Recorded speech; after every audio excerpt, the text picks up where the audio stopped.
The storm had been punishing the valley for hours, the kind of cold, relentless rain that soaked through bone and memory alike. When the knock finally came, Ethan Cole wasn't expecting anyone. No one ever came to his ranch after dark, not since the winter that took everything from him. The wind howled across the lake, rattling the wooden walls of his cabin as the lantern on the porch flickered, threatening to die. He was halfway through locking the door when the knock came again, soft, hesitant, almost swallowed by the storm. For a moment, Ethan stood frozen, hand on the latch, heart thudding in a way it hadn't in years. He told himself it was nothing. Wind, a branch. His mind always played tricks when storms rolled in. But then he heard it again, a knock, slower this time, desperate. Against his better judgment, he lifted the lantern and opened the door. She stood there trembling, rain streaming from her hair and dress, eyes wide with exhaustion and fear. She was young, too young to be wandering, alone in weather like this and dressed in clothes that looked like they belonged to another time. A simple green dress soaked and torn at the hem clung to her frame. Her hands were wrapped tightly around a small cloth bag, as if it were the only thing tethering her to the world. She didn't speak at first. She just looked at him, lips parted, breath shaky, as though she'd been holding it for miles. Ethan noticed the bruises on her wrists, faint but unmistakable, and the way she flinched when thunder cracked overhead. He'd seen fear before. This was the kind that lived deep, the kind that didn't fade easily. "I'm sorry," she finally whispered, voice barely audible over the rain. "I didn't know where else to go." Ethan didn't ask her name.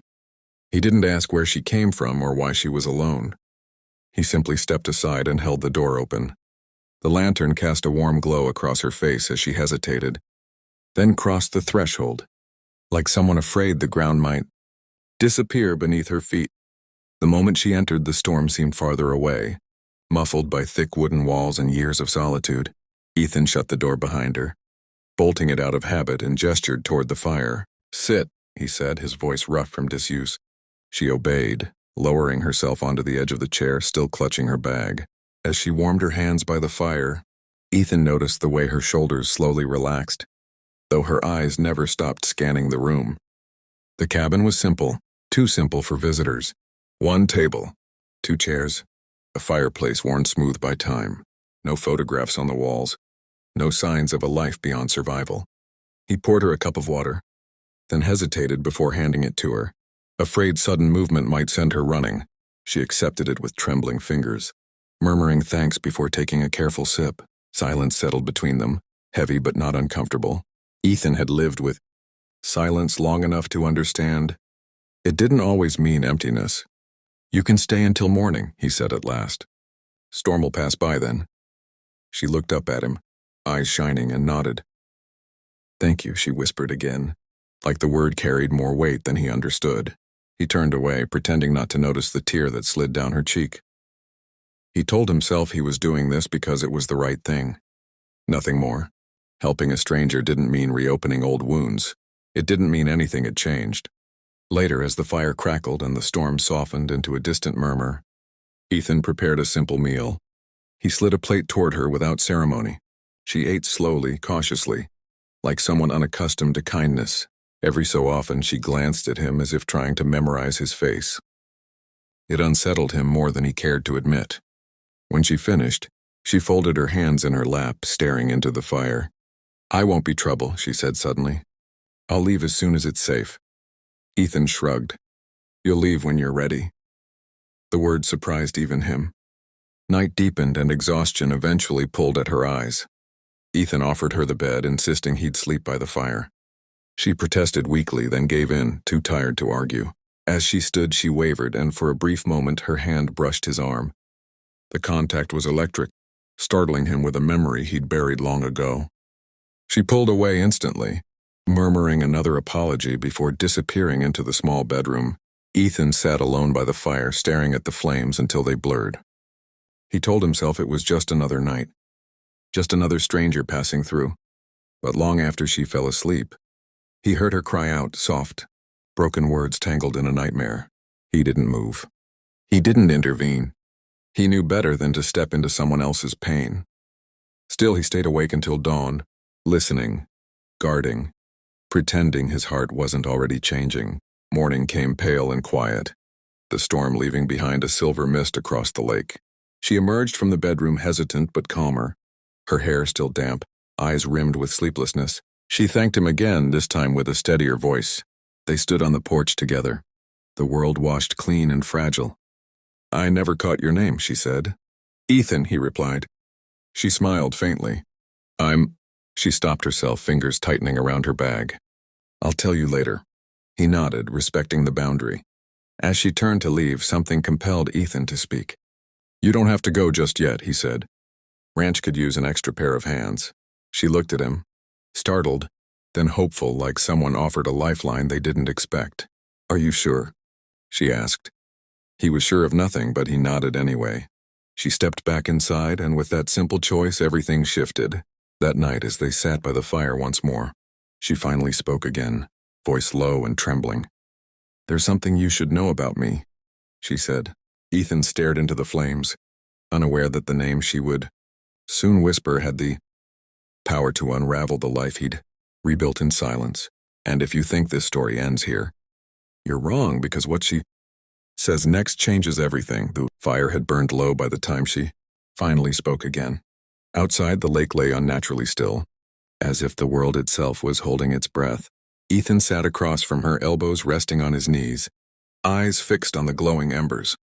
He didn't look at her when she said there was something he should know. He had learned long ago that some truths were easier to hear, without watching the face that delivered them. She clutched the small cloth bag in her lap, knuckles white, breath shallow.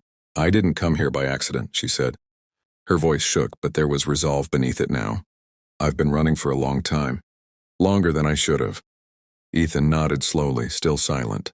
People ran for many reasons, most of them painful. He didn't need details.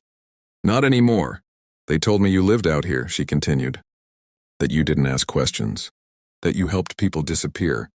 That made him look up. His jaw tightened, eyes narrowing slightly. "Who told you that?" he asked. She hesitated. "Someone who knew you. Before." The word "before" settled heavily between them. Ethan leaned back, the old ache stirring in his chest. "You heard wrong," he said.